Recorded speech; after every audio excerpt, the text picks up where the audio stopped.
Welcome back to another video. I'm so excited that you are here. If it's your first time, welcome. If you've been here for a while, what's up? What's up? Hit that like button and let me know. All right, guys, so we're about to get right into this video. In this video, we are going to be making some hoops.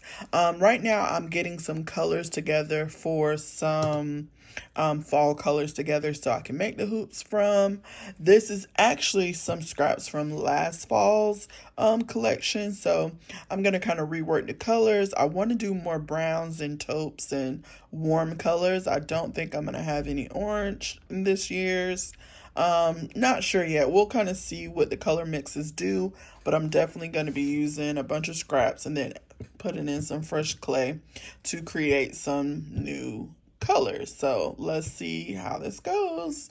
I'm going to mix these off camera, then I'll come back and show you guys what I come up with. So let's go. All right, guys, so here are the colors that I came up with. It took me just about an hour to mix and condition all of these colors. So this is going to be the base of all the hoops that I'm going to be making, all shades of different like browny, orangey, tanny colors. I wish I had one more light color, like a light tan. I might end up mixing that up, but this is where we're going to start. So this is where we're going to start. Looks very good. And then this one right here, I ended up doing some brown glitter in it. Let me see if I can show you a little close up. So you can see the brown flecks in it. So that'll be really pretty. It'll really just catch the light. Yeah, that's really, really pretty. Yep, so so now we're gonna go ahead and start shaping and making the hoops. Hey girl, welcome to my channel. If this is your first time here, welcome. If you've been a part of the Oh So Pretty squad, I'm so glad that you're back. If you want to join the squad, all you gotta do is hit that subscribe button and you are in. On this channel, I'm going to take you behind the scenes of my handmade accessories business, as well as give you helpful tips and helpful information for running a small handmade or product-based business. So don't forget to hit that like button, hit that subscribe button, and don't forget to hit that notification bell. Let's create something oh so pretty. All right, so let's get into it. We first are going to use an extruder. There's a couple different ways that you can actually make hoops. You do not need an extruder to make hoops, but I wanted to show you both ways. With the extruder, unless you get a custom disc made, the hoops are a little bit skinnier, so you'll see like the different sizes later on, which, you know, I don't mind it. I don't mind that size for the bigger hoops, but I do like to make some chunky, like really chunky short hoops, or like smaller hoops, and so I will just like roll it out and use the acrylic disc to kind of roll it out and just kind of eyeball it, the thickness that I want, and I don't use an extruder. But I wanted to show you you can do it both ways. So this is me using the biggest circle disc in the extruder set. So when you get this extruder, I got mine from Amazon. They will come with a bunch of different discs, and I just use the biggest circle one to get this size. And this size I don't mind for, like, you know, even some of the smaller hoops, the bigger ones, I don't mind this size for that. But then you'll see I will make some chunkier ones as well. So basically you just put the clay inside the extruder and you extrude it out, and it comes out in this long rope, and so then we will use this to shape it into a hoop. Once you extrude it, you do want to go over it with the acrylic so you can really smooth it out. Sometimes when it comes out of the extruder, you will have it's just not as smooth. It has like a little bit roughness to it, a little bit, not majorly, but you just want to smooth it all out. This is what's going to give you the best finish for your hoop. So just make sure you have a long acrylic roller that you can kind of just roll it out, make sure everything is kind of even throughout the whole rope, and then you will then be able to use your hoop guide. And so there's several different things that you can use as a hoop guide. I got both the roller, the acrylic plate, and also I got the hoop guide that you see there, that brown hoop guide. I got both of those from Haymaker. She's a creative who creates like tools and all types of things for polymer clay artists. So yes, but you can also use other things as hoop guides. You can use a shape cutter, round shape cutter, especially the metal ones are very good. And also you can use the metal like circle disc. If you see that orange thing on the screen right now, that's one that I use for like the little chunky hoops, because it's a smaller, it's a very small circle. And so once you kind of shape it around the guide, then you can either leave it on there and bake it in the oven. Those are bakeable, which I love. Or if you're making a lot of them like I was, then I easily gently get it off, and I take it, before I take it off, I squeeze the ends together so that they stay together, and then I take it off very carefully and gently. And sometimes when you take it off, you might get a few dents in it, so then that's an opportunity for you to like smooth it back out. So you just want to make sure you smooth everything back out, and then once you do that, you can go ahead and move to your next one, and you just want to squeeze them together. That was a little bit too short, that's why I didn't end up using that one, but I kind of tried to see if I can roll it out but not make it super thin. Sometimes you just want to roll a whole new piece because you want both of the hoops, both of the sizes that you both of the hoops, the pair, to be the same size. Now when I'm making hoops, all of my hoops don't have to be the same size, as far as the diameter around as all the other ones, because I sell pretty much one of a kind anyways, but my hoops are pretty similar. So sometimes you'll see they'll be slightly different size.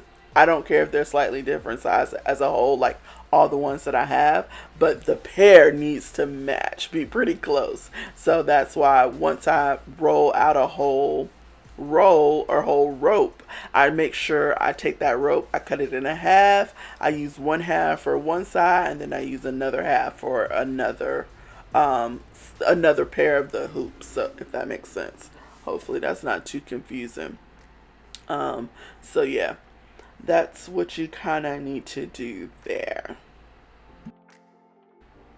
Okay, these babies are ready for the oven. You guys would not believe when I was, be careful, because I actually put paper on the tiles so that the hoops don't get shiny. And so you can get the shininess off with acetone, but I just like baking my hoops on paper so they don't get shiny. It's one extra step that I don't have to go cleaning them up with acetone. And I already have to clean them up with acetone anyways. So, but whenever I was going to take these hoops to the oven, I literally like turned around in my office. The paper was on there, and the paper literally like slid off, and like all the hoops, like half of the hoops fell to the ground. So I was like, oh my gosh, I cannot believe they all literally just fell to the ground.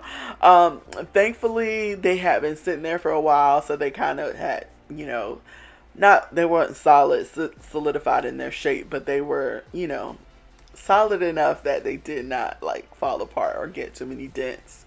So I was able to pick them all up and bake them. So then I put them in the oven. I bake these for, I bake on 260, and I bake these for an hour and a half. And the reason why I do that is because I want to make sure they are super secure and sturdy, and just not brittle or just easy to be broken. So the whole idea is slow I mean low.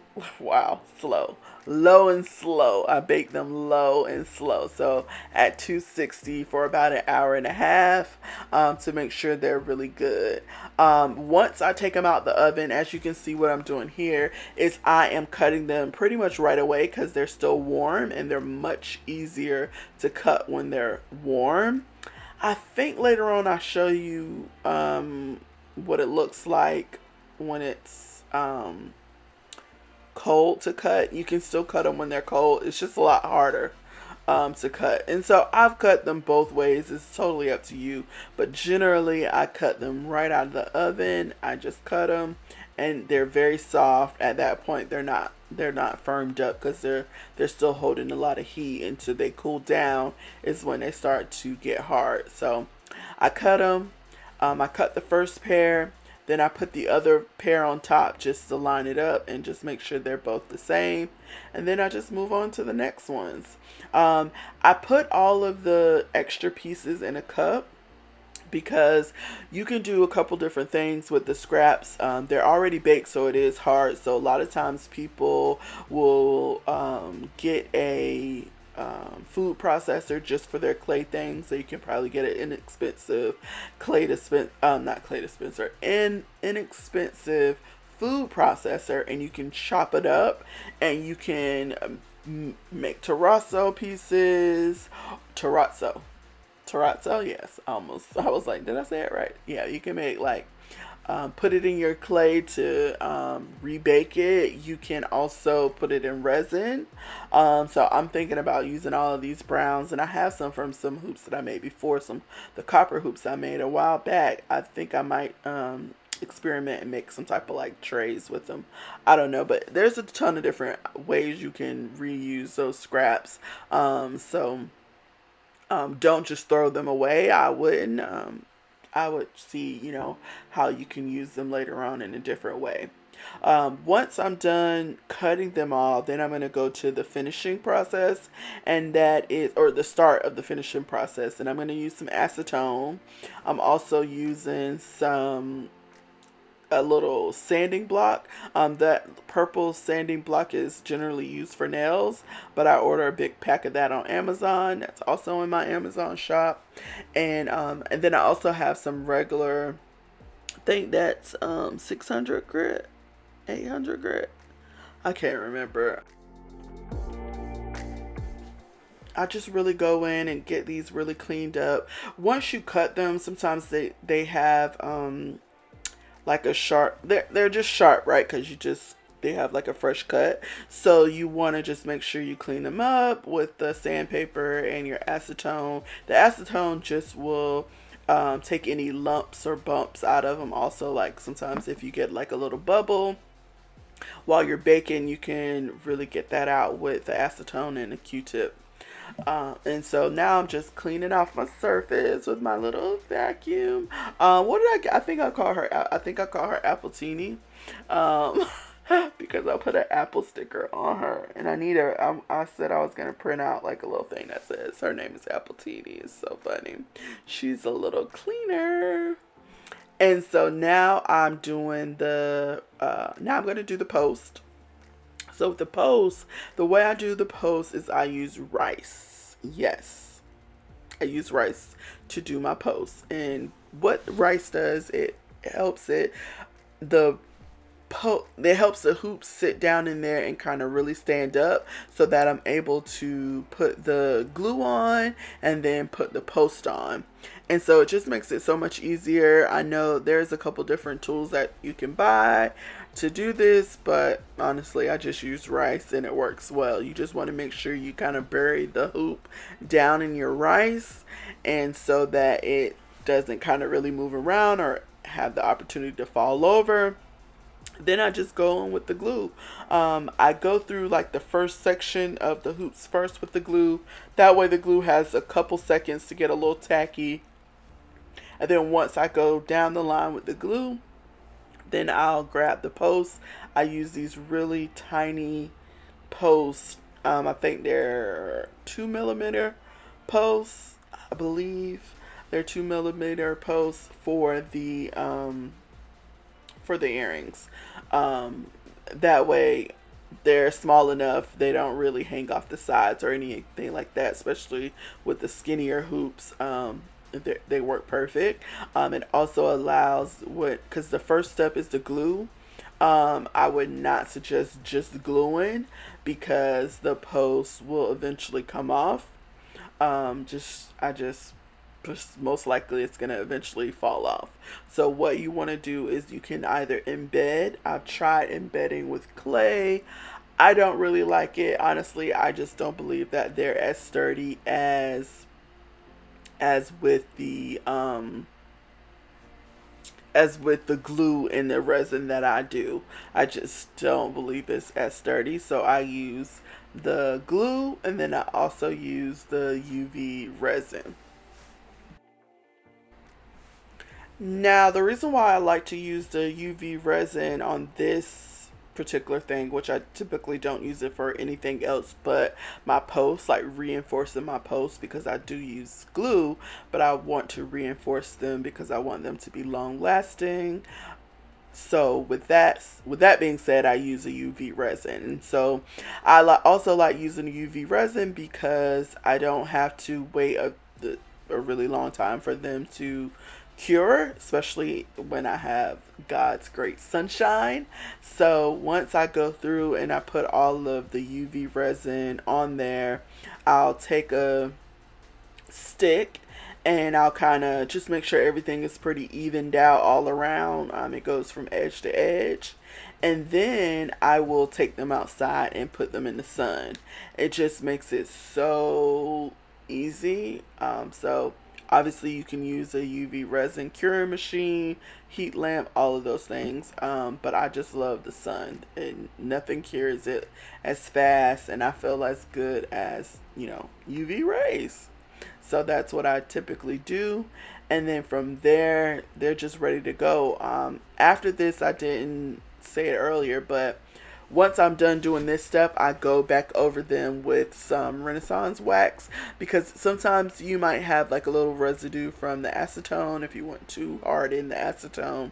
So if your hoops are looking a little white, or just, from being in the rice or just handling and dusty, you can go over them with some Renaissance wax at the very end and just like wipe them up, clean them up, and they look super super good. I just love how professional they look with the resin and the glue.